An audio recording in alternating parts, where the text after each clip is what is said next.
Hello friends, Indian economy development के video sessions में आप सभी का फिर से स्वागत है। हम लोग चैप्टर डिस्कस कर रहे थे Indian economy on the eve of independence, और चैप्टर्स में जो भी सब टॉपिक्स हैं लगभग वो सारे टॉपिक्स हमने डिस्कस कर लिए थे। ब्रिटिशर्स का आना और उसके बाद से उनके जाने के बाद से condition of agriculture, condition of trade, condition of industry, फिर हमने डेमोग्राफिक कंडीशन डिस्कस किए थे, ऑक्यूपेशनल स्ट्रक्चर को डिस्कस किया था और इंफ्रास्ट्रक्चर को समझा था कि इंफ्रास्ट्रक्चर के कंडीशंस क्या थे, ठीक है। और जो भी इंफ्रास्ट्रक्चर के क्षेत्र में कुछ काम भी हुए तो वो क्यों हुए, किस इंटेंशन से हुए। अब चैप्टर के एंड की तरफ बढ़ते हुए हम ये चेक करेंगे कि क्या ब्रिटिशर्स के कुछ पॉजिटिव कंट्रीब्यूशन भी रहे क्या इंडियन इकोनॉमी के लिए। तो जैसा कि मैंने चैप्टर के शुरू से लेकर अंत तक आपको मैं कहता आया कि ब्रिटिशर्स का इंटेंशन कभी भी इंडियन इकोनॉमी का डेवलपमेंट नहीं था, ठीक है, किसी भी स्तर पे। लेकिन हाँ, उनके द्वारा जो भी इंफ्रास्ट्रक्चरल डेवलपमेंट में काम किए गए, इंटेंशन उनका अपना बेनिफिट था। उन्हें यहाँ से रॉ मटेरियल उठा करके ब्रिटेन ले जाना था और मिलिट्री मोबिलाइजेशन करना था। इस पर्पस को ध्यान में रखते हुए उन्होंने वेरियस इंफ्रास्ट्रक्चरल डेवलपमेंट का काम किया, लेकिन उसने कहीं ना कहीं, ठीक है, कभी कभी होता है कि नहीं होता है कि कुछ बुरा करते हुए भी कुछ अच्छा हो जाए, तो वही कुछ अच्छाई हो गई और that is been known as the positive contribution of British rule, ठीक है। तो इसको थोड़ा सा डिस्कस करेंगे आज। सबसे पहला जो पॉइंट आ रहा है वो आ रहा है कमर्शियल एग्रीकल्चर, ठीक है। कमर्शियल एग्रीकल्चर में क्या था, it change the outlook of the farmers. Farming prove to be a profitable venture rather than merely a means of subsistence, ठीक है। देखिए पहले क्या था ना कि लोग खेती बाड़ी खाली क्या करते थे ताकि उनका जीवन यापन हो जाए, मतलब वो कैसे भी बस खाने के लिए उनको मिल जाए, परिवार की जरूरतें पूरी हो जाए, उसके बाद से काम खत्म। वो कभी भी खेती बाड़ी को एक बिजनेस के सेंस में नहीं देखते थे।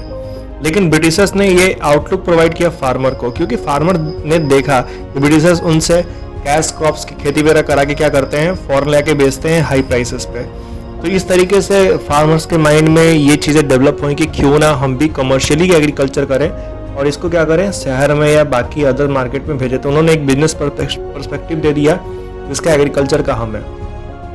आगे अगर बात करें सेकेंड पॉइंट पे, तो दूसरा पॉइंट आता है spread up railway and roadways.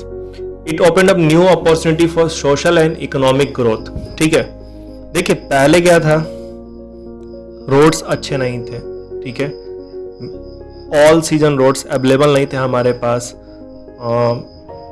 आपके जो मॉडर्न मोड्स ऑफ ट्रांसपोर्टेशन है, ठीक है, गाड़ियां हैं, मॉडर्न गाड़ियां, वो चीज़ें नहीं थी पहले। बैलगाड़ी, टमटम लोग यूज़ करते थे, जैसा आप पुरानी फिल्मों में भी देखते होंगे, ठीक है। रेलवेज नहीं था, रेलवे भी 1850 में ब्रिटिशर्स ही लेकर के आ रहे हैं इंडिया के अंदर।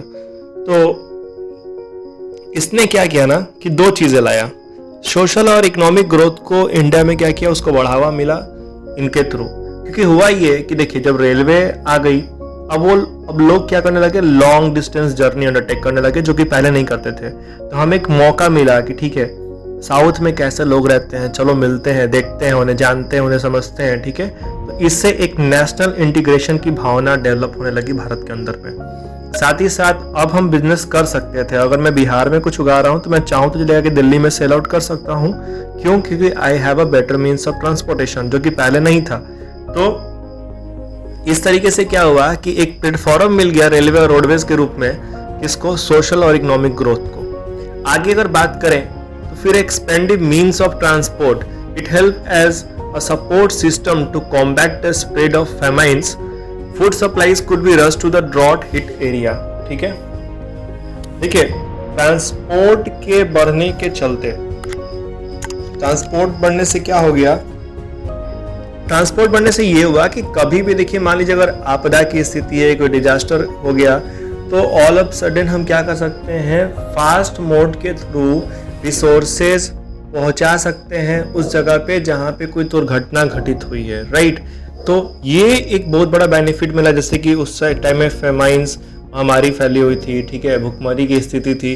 तो इस समय में क्या था कि अनाज को रेलवे के माध्यम से या अदर ट्रांसपोर्ट के माध्यम से आसानी से जरूरत की जगह पे पहुंचाया जा सकता था, ठीक है। आगे हम लोग बात करेंगे नेक्स्ट पॉइंट में, transition from barter system to monetary system. तो देखिए, अंग्रेजों के आने के पहले हमारे यहाँ बार्टर सिस्टम ज़्यादा प्रिवेल करता था। बार्टर सिस्टम में क्या था कि it is also known as commodity to commodity system, जिसमें एक कमोडिटी दूसरे कमोडिटी से एक्सचेंज हो जाती थी। जैसे मान लीजिए, क्योंकि मैक्सिमम लोग गाँवों में रहा करते थे, हमारा कमर्शियल व्यू पॉइंट था नहीं, most of the population were engage in agriculture.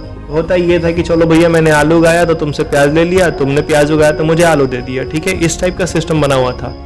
लेकिन जब ब्रिटिशर्स आए तो उन्होंने क्या किया कि हमारे सामने एक बिजनेस पर्सपेक्टिव लाया। तब क्या हुआ कि चीज़ों का प्रोडक्शन बढ़ना शुरू हुआ, और इसके साथ साथ ये जरूरत फील हुई कि कॉमन यूनिट ऑफ वैल्यू होनी चाहिए।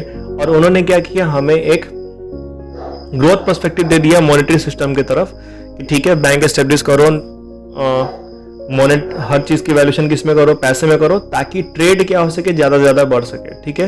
It facilitates the division of labour, specialization and large scale production, ठीक है। अब मान लो कि आज के टाइम में क्या है कि आप ही पढ़ने आते हैं, तो आपने क्या किया, मुझे फी पे किया। अब कल अगर क्या बोलो कि नहीं सर आलू का बोरा ले लो, तो अगर आलू का बोरा की रिक्वायरमेंट मुझे नहीं है तो मैं आपसे लूंगा नहीं लूंगा, ठीक है। तो अब क्या है कि जो सर्विस है या ट्रेड है उसको बढ़ावा मिला, क्योंकि अब हर चीज को हम क्या कर रहे हैं, पैसे में वैल्यूएशन करना शुरू कर दिए। आपको जो चीज की जरूरत है वही लो पैसा देकर के, जरूरी नहीं कि आपको नहीं जरूरत है तो आप मत लो, ठीक है। और पहले समय में यही दिक्कत है, क्योंकि बार्टर सिस्टम में क्या था, डबल कॉन्सिडेंस ऑफ वांट्स चाहिए था। आपको भी जरूरत हो, दूसरे पार्टी को भी जरूरत हो, तब जाके ट्रेड होगा, नहीं तो ट्रेड नहीं हो पाएगा, ठीक है। तो ये भी एक पॉजिटिव कंट्रीब्यूशन रहा ब्रिटिशर्स का। इसके बाद अगर हम लास्ट पॉइंट को डिस्कस करें तो लास्ट पॉइंट हमारा है एडमिनिस्ट्रेशन, प्रशासन। The British Raj in India left a legacy of an effective and efficient system of administration. It served as a ready reckoner for our politicians and economic planners. ठीक है, देखिए अगर आप history पढ़े होंगे आपको पता होगा कि ब्रिटिशर्स के पहले मुगल्स थे, और हमारे यहाँ कोई मॉडर्न एडमिनिस्ट्रेशन सिस्टम नहीं था, राजतंत्र था, राजशाही थी, ठीक है। ब्रिटिशर्स जब गए हैं उसके बाद से लोकतंत्र आया है यहाँ पे। तो ब्रिटिशर्स ने हमें क्या किया कि ये सिखा दिया कि राजकाज का कार्य किस तरीके से करना है, ठीक है। एक एफिशिएंट सिस्टम कैसे डेवलप हम कर सकते हैं एडमिनिस्ट्रेशन चलाने के लिए, क्योंकि ब्रिटिशर्स बहुत ही कम संख्या में भारत में आए, they come in a very less number, right. तो इतने कम संख्या में आने के बावजूद उन्होंने इतने लंबे समय तक भारत पर राज किया, जिसमें कहीं ना कहीं ये तो रहा होगा कि उनका जो एडमिनिस्ट्रेशन है वो बहुत ही इफेक्टिव और एफिशिएंट रहा होगा, ठीक है। तो जब उसके बाद से हमारी सरकार बनी या आगे की नीतियां बनी, तो इसने क्या किया, एक रेडीमेड हमको ब्लूप्रिंट दे दिया कि आगे काम कैसे करना है, ये चीज़ें संभालनी कैसे हैं, सरकार कैसे चलेगा। क्योंकि ब्रिटिशर्स ने 200 सालों तक राज किया था, तो इस दौरान जो भारतीय लोग थे उनकी ये समझ में आ गया था कि ये लोग अपना काम किस तरीके से कर रहे हैं, ठीक है। तो भले ही इंटेंशन इंडिया का ग्रोथ नहीं था, डेवलपमेंट नहीं था, लेकिन ब्रिटिशर्स ने जाते जाते हमें एक मॉडर्न आउटलुक दे करके गए। उन्होंने हमें एक मतलब वर्ल्ड वाइड एक पर्सपेक्टिव दिया। उसके पहले हम बहुत बंधे हुए थे, दुनिया से उतना ज़्यादा कनेक्शंस नहीं था, ठीक है। हाँ, ब्रिटिशर्स के पहले था, ब्रिटिशर्स के पहले आप हमारा 23% ट्रेड शेयर था, मैंने पहले ही बताया था आपको। लेकिन मॉडर्न पर्सपेक्टिव नहीं था, मॉडर्न पर्सपेक्टिव हमें मिल रहा है जब ये लोग यहाँ से जा रहे हैं तब, क्योंकि हमने इनसे सीखा कि ठीक है इस तरीके से भी बिजनेस हो सकता है, इस तरीके से भी खेती कर सकते हैं और उसको यूज़ कर सकते हैं बिजनेस पर्पज़ के लिए, ठीक है। तो ये चीज़ें रहीं ब्रिटिशर्स के साथ। तो अंत में आइए चैप्टर को कंक्लूड करते हैं पॉइंट वाइज, कि पूरे चैप्टर का जो मूल आइडिया निकल के आ रहा है वो क्या रहा, ठीक है। पॉइंट वाइज हम डिस्कस कर लेंगे। आप इसको फीचर्स ऑफ इंडियन इकोनॉमी भी कह सकते हैं on the eve of independence. पहला पॉइंट ये निकलता है low level of economic development and या स्टैग्नेंट इकोनॉमी भी हम कह सकते हैं। स्टैग्नेंट वर्ड का मतलब होता है थमा हुआ, रुका हुआ, ठीक है। तो नो डाउट हमारा इकोनॉमी क्या था, लगभग थमा ही हुआ था, क्योंकि ब्रिटिशर्स ने इसके डेवलपमेंट के लिए कोई कार्य नहीं किया था। तो जो जीडीपी ग्रोथ रेट था वो मात्र 2% के आसपास था, और जो पर कैपिटा इनकम में जो ग्रोथ था वो 0.5% मात्र था पर एनम, ठीक है। तो आप समझ सकते हैं कि इकोनॉमी जो थी वो बहुत ही स्लो लेवल पे ग्रो करी थी, या लगभग ना के बराबर था, ठीक है। दैट इज वाई इसको स्टैग्नेंट इकोनॉमी कहा गया। देन क्या है, बैकवर्ड एग्रीकल्चर सेक्टर। तो एग्रीकल्चर सेक्टर की भी स्थिति खराबी थी। जमींदारी प्रथा के बारे में हमने बात किया था, जिसमें जमींदार क्या करते थे, जबरदस्ती जो टीलर्स ऑफ दी सॉइल थे, जो टीनेंट आपके लेबर थे, इन लोगों से ज़बरदस्ती क्या करते थे, पैसा लगाना वसूलते थे और ब्रिटिश गवर्नमेंट को पे करते थे। तो ये एक प्रॉब्लम था एग्रीकल्चरल ग्रोथ में। इसके अलावा हमने फोर्स कमर्शलाइजेशन को डिस्कस किया कि कमर्शलाइजेशन तो कंसेप्ट अच्छा था, लेकिन फोर्स कमर्शलाइजेशन के चलते क्या हो गया कि हमारे खुद के देश में क्या हो गई, फूड सप्लाई की स्कैरसिटी हो गई, क्योंकि अब क्या हो रहा था, कैश क्रॉप ज़्यादा उग रहे थे और फूड क्रॉप्स कम उग रहे थे। इसके अलावा पार्टीशन हमें देखना पड़ा। पार्टीशन जो हुआ इंडिया पाकिस्तान का, उससे चलते क्या हुआ, सबसे ज़्यादा तो अफेक्ट हुआ हमारा जूट इंडस्ट्री, क्योंकि जो जूट के लिए जो रॉ मटेरियल चाहिए था वो सबसे ज़्यादा पाकिस्तान वाले एरिया में ही क्या होता था, प्रोड्यूस होता था। इसके बाद अगले पॉइंट की मैं अगर डिस्कस करें तो लेस डेवलप्ड इंडस्ट्रियल सेक्टर, ठीक है, जिसमें सबसे पहले क्या था, डी इंडस्ट्रियलाइजेशन। जो भी ब्रिटिशर्स, जो पैलेस इंडस्ट्री थी उन्होंने उसको आकर के ब्रिटिशर्स ने क्या किया, बंद करा दिया, ठीक है। कैपिटल गुड इंडस्ट्रीज वर लैकिंग, कोई भी आपकी भारी उद्योग हमारे यहाँ नहीं लगी जिसमें मशीनरी या लोगों को एम्प्लॉयमेंट जनरेट हो सके, इस टाइप की इंडस्ट्री ब्रिटिशर्स ने सेटअप नहीं करा। Limited operations of public sector, public sector का रोल बहुत ही सीमित था। हम लोगों ने डिस्कस किया था कि बस रोड ट्रांसपोर्ट, आपका इलेक्ट्रिसिटी, इन सब चीज़ों में ही पब्लिक सेक्टर का इन्वॉल्वमेंट था, क्योंकि इसकी जरूरत ब्रिटिशर्स को थी। इसके जिन चीज़ों की जो जरूरत उनको नहीं थी उसमें उन्होंने कुछ भी नहीं किया। डिस्क्रिमिनेटरी टैरिफ पॉलिसी, ये भी एक बहुत ही ब्रिटिशर्स की खतरनाक चाल थी कि यहाँ से अगर हम एक्सपोर्ट करते थे ब्रिटिशर्स को तो एक्सपोर्ट पे कोई ड्यूटी या चार्ज नहीं लगता था, यानी टैक्स नहीं लगता था, लेकिन अगर हमारा सामान क्या हो, लेकिन अगर हमारा सामान यहाँ से अगर फॉरेन एक्सपोर्ट हो, ठीक है, इंडियन हैंडीक्राफ्ट अगर किसी और देश को एक्सपोर्ट हो रहे हैं तो उस पर बहुत ज़्यादा हैवी टैक्स लगाए जाते थे, जिसके चलते क्या होता था कि इंडियन गुड्स फॉरेन मार्केट में महंगा हो जाता था, ठीक है, और वो इसको सेल ही नहीं होने देते थे। और बिना किसी इंपोर्ट ड्यूटी के वो क्या करते थे कि ब्रिटिश से जो बना हुआ आपका फिनिश गुड था इंग्लैंड से, उसको लाके इंडिया में हाई दाम पे बेच देते थे, ठीक है। तो ये एक इनकी चाल थी इंडियन इंडस्ट्री को स्ट्रेटेजिकली बर्बाद करने की। इसके अलावा competition from machine made product है, नो डाउट ब्रिटिश जो थे इंग्लैंड में भाई बड़ी बड़ी इंडस्ट्रीज लग चुकी थी उस समय में, और वो मशीन से प्रोडक्शन करते थे, तो कोई भी सामान जो बनेगी उसका क्वालिटी और प्रिसीजन क्या होता था, बेहतर होता था भारतीय गुड्स के कंपैरिजन में। तो इसको भी झेलना पड़ा हमारे इंडस्ट्रियल सेक्टर को, ठीक है। रेलवे का इंडिया में आना, तो रेलवे का इंडिया में आना पॉजिटिव और नेगेटिव दोनों इफेक्ट लेकर के आया। पॉजिटिव लाया क्योंकि सोशल इंटरेक्शन बढ़ गया पहले से, लेकिन नेगेटिव ये रहा कि अब यहाँ से ज़्यादा रॉ मटेरियल उठ के जाने लगा ब्रिटेन, ठीक है, और मिलिट्री मोबिलाइजेशन भी इनके लिए क्या हो गया, ईजी हो गया। और जो भी हैवी और बेसिक इंडस्ट्री थी वो भी आपकी इन्होंने एम्प्लॉय नहीं करा।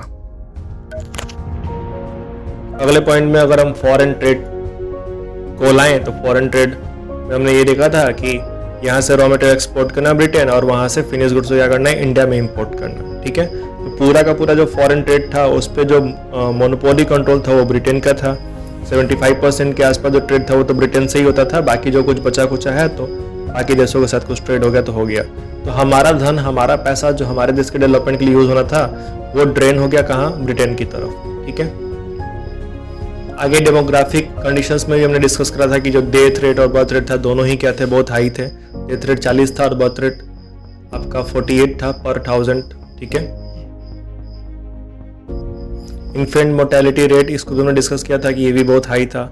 मास लिटरेसी थी, जो ज़्यादातर लोग थे वो क्या थे, अनपढ़ गंवारा लोग थे, ठीक है। मात्र आपके 16% लोग ही क्या थे, लिटरेट थे, बाकी 84% इलिटरेट थे। लाइफ एक्सपेक्टेंसी भी बहुत कम थी क्योंकि लोग बहुत ज़्यादा बीमार हुआ करते थे। Advance means of medical facilities available नहीं थे, हॉस्पिटल्स नहीं थे उतने, ठीक है। तो इसके चलते हमारा जो लाइफ एक्सपेक्टेंसी था वो भी लो था, यानी कि बहुत ही पुअर कंडीशन ऑफ लाइफ लोग लीड कर रहे थे उस समय में, ठीक है। लेवल लिविंग स्टैंडर्ड क्या था, बहुत ही क्या था, लो था। जो भी वो लोग पैसा कमा रहे थे, अगर 100 रुपये कमा रहे हैं तो उसका 80-90% वो क्या कर रहे हैं, स्पेंड कर दे रहे थे, ठीक है। फीमेल लिटरेसी रेट तो और भी ज़्यादा कम था, मात्र 7% जो टोटल महिलाएं थीं वो क्या थी, लिटरेट थीं, बाकी सब क्या थी, इलिटरेट थी। तो ये सब चीज़ें डेमोग्राफिक कंडीशन हमने देखा। और लास्ट पॉइंट के रूप में डिस्कस करते हैं कि अंडर डेवलप्ड इंफ्रास्ट्रक्चर।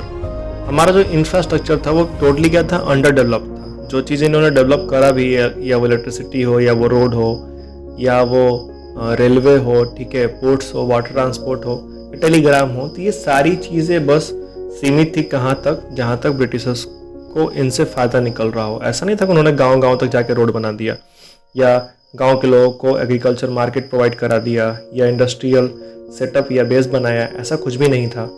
ना ही इलेक्ट्रिसिटी को उन्होंने गांव-गांव तक पहुंचा दिया। उन्होंने उन चीज़ों को वहीं तक यूज़ किया जहां तक उनको उसकी ज़रूरत थी। ठीक है, तो इस तरीके से हम देख सकते हैं कि इंडियन इकोनॉमी जो था वो बहुत ही बुरे कंडीशन में था। On the eve of independence stagnancy थी, आपका ग्रोथ नहीं था कुछ भी। ठीक है, सब कुछ थमा थमा सा था और गवर्नमेंट के लिए बहुत बड़ा चैलेंज था कि हम इकोनॉमी को आगे कैसे बूस्ट अप करते हैं। ठीक है, तो इसके बाद ये चैप्टर फर्स्ट आपका इस यहाँ पे ख़त्म होता है और इसके बाद हम लोग नेक्स्ट करेंगे चैप्टर 2 को, जहाँ पे हम देखेंगे कि 1950 से लेकर 1990 के बीच में गवर्नमेंट की क्या डिफरेंट पॉलिसीज रही और ये जो कंडीशन जो आज हम लोग बैठे हुए हैं on the eve of independence, इसको बूस्टअप करने के लिए, इसको ठीक करने के लिए गवर्नमेंट के क्या इनिशिएटिव रहे। ठीक है, तो मिलते हैं फिर नेक्स्ट वीडियो में।